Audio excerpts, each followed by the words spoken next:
Came from the mud. There's dirt on my hands.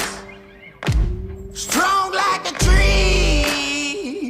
There's roots where I 네, 반갑습니다. 도도TV입니다. 구독자님들 행복한 일요일 하루 보내고 계신가요? 요새 늦더위가 기승을 부리면서 가을이 맞나 싶을 정도인데요.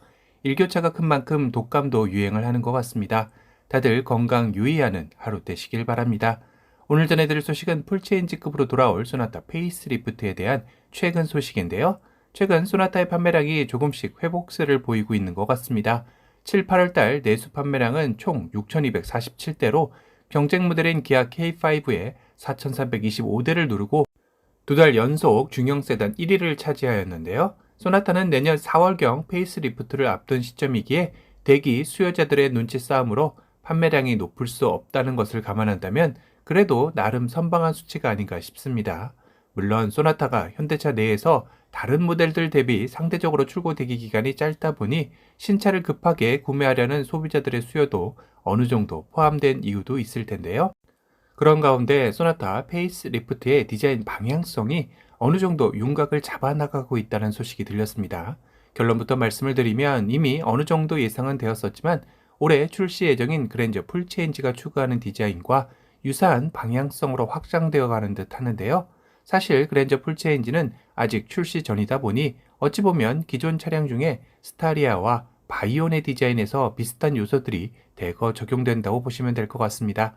우선 스타리아의 가로로 긴 일직선의 포지셔닝 램프는 이미 그랜저 풀체인지, 아이오닉 7, 산타페 풀체인지까지 이러다 보니 앞으로 나올 현대의 신차들에게서 예고되고 있는 디자인이기도 합니다. 현대차가 디자인 중에 다른 건 포기를 못해도 스타리아의 이 일직선 포지셔닝 램프는 포기 못하는 모양새인 것 같은데요. 내년 상반기 출시 예정인 소나타 페이스리프트 역시 이 패밀리 룩에서 자유롭지는 못한 것 같습니다. 다만 그랜저 풀체인지에서는 그릴과 헤드램프의 모양까지 스타리아의 패밀리 룩과 거의 유사한 느낌으로 나왔다면 소나타는 현대 유럽 전략형 모델인 바이온에서 모티브를 가져온 느낌으로 나오지 않을까 싶은데요. 이는 그랜저가 소나타보다 상위 모델인 만큼 스타리아의 패밀리 룩으로 가되 어느 정도의 급 차이는 필요하였기에 이런 차별성으로 달리하는 것 같습니다. 그랜저 풀체인지의 예상도의 전면만 봐도 웅장하고 거대한 느낌의 플래그십 세단을 담당하는 얼굴을 가지고 있다면 소나타 페이스리프트는 분명 비슷한 느낌이지만 좀 더 스포티하고 젊은 수요층을 공략할 것 같은 전면 페이스를 가지게 되는데요. 전 개인적으로 두 차량 다 예상도대로 나온다라는 가정하에 그랜저 풀체인지보다는 소나타의 페이스리프트의 예상도가 더 신차답고 현대차가 지향했으면 하는 디자인의 방향성 같습니다. 구독자님들의 생각은 어떠신가요? 물론 저 스타리아에서 보여준 일직선의 포지셔닝 램프는 왜 이리 고집하는 건가요? 하시는 분들도 많으실 것 같긴 한데요. 이런 불만의 이유는 아마도 스타리아가 처음 공개될 당시만 해도 신선하고 파격적인 느낌으로 카니발을 위협할 유일한 대항마로 손꼽혔지만 막상 뚜껑을 열고 보니 소비자들에게는 호불호가 극명하게 나뉘면서 판매량에서도 이렇다 할 두각을 나타내지 못하고 있는 시점이기 때문입니다. 하지만 현대도 한 고집하듯 앞으로 출시할 신차들에서 이 패밀리룩의 방향성은 바뀌지 않는 것은 거의 확정인 듯한 추세인데요. 측면의 디자인은 부분 변경 모델인 만큼 기존과는 큰 변화 없이 유사하게 나올 듯 합니다. 다만 소나타 페이스리프트의 리어의 모습은 아직까지 이렇다 할 예상도는 없는 상황인데요. 하나로 이어지는 느낌의 일직선 테일램프는 유지될 듯 합니다. 다만 페이스리프트인 만큼 상하 반전을 준다면 이런 느낌인데 이렇게 하니 또 기아의 스팅어가 생각나기도 하네요. 아니면 요새 산타페 풀체인지에서 예상되는 H 형상의 그래픽이 들어가지 않을까 예상해보게도 됩니다. 물론 아직까지 소나타 페이스리프트의 리어는 거의 상상도에 가까운 느낌인 점 참조하시길 바랍니다. 그래도 전면의 예상도만 놓고 본다면 정말 소비자들이 원하는 니즈에 귀 기울여 조금만 더 다듬어 나와준다면 지금까지의 소비자들의 기호를 조금은 감쇄시켜주지 않을까 하는 기대를 하게 되는데요. 그만큼 현대는 이번 소나타의 부분 변경 모델의 성공 여부가 소문으로 무성한 단종설에 대해 별도의 해명이 필요 없이 증명해 보일 수 있는 벼랑 끝 도전이기도 하기 때문입니다.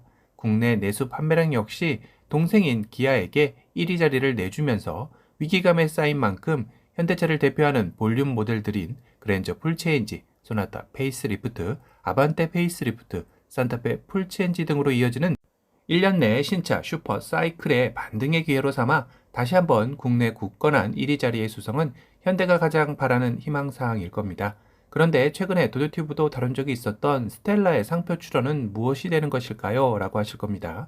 최근 산타페 풀체인지의 갤로퍼 소환으로 인해 잠시 잠깐 소나타 페이스리프트 역시 스텔라의 헤리티지를 이어가는 게 아닐까 상상을 했었지만 이런 느낌이라면 스텔라를 굳이 등판시킬 이유가 하나도 없다라는 생각이 들죠. 그렇다면 정말 오래전에 예상한 적 있었던 그랜저와 소나타 사이에 모델 출시설에 한 발짝 다가선 것일까요? 그 당시는 만약 둘 사이에 모델이 나온다면 스텔라보다는 소나타의 상위 모델로 나온 마르샤가 아닐까 생각을 했었는데요. 현재 스텔라의 상표 출원이 이뤄졌기에 후보군이라 해도 마르샤보다는 스텔라가 유력해 보이는 상황이죠.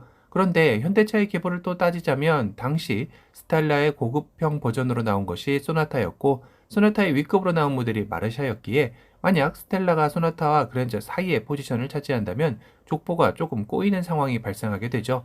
당시와는 정반대 상황이 되는 건데요. 과거의 스텔라의 고급 버전이 소나타에서 현재 소나타의 고급 버전으로 스텔라가 나온다는 것이죠. 물론 둘 다 세그먼트상 중형 세단이었기에 위아래가 바뀌어도 큰 상관은 없을 수도 있겠네요. 아참, 현대차의 갤로퍼 상표 출원이 내연기관 모델이 아닌 전동화 모델을 위한 포석일 수도 있다라는 이야기도 있기에 스텔라 역시 내연기관 모델이 아닌 전혀 다른 전동화 모델일 가능성도 열려있는 시점입니다. 오늘은 소나타의 페이스 리프트의 모습이 어느 정도 윤곽이 잡혀가고 있다라는 소식을 전달해드렸습니다. 오늘 영상이 도움이 되셨다면 도도튜브 구독 알람 설정 부탁드리고요. 또 다른 신차 소식으로 찾아뵙겠습니다. 지금까지 도도튜브였습니다. 감사합니다.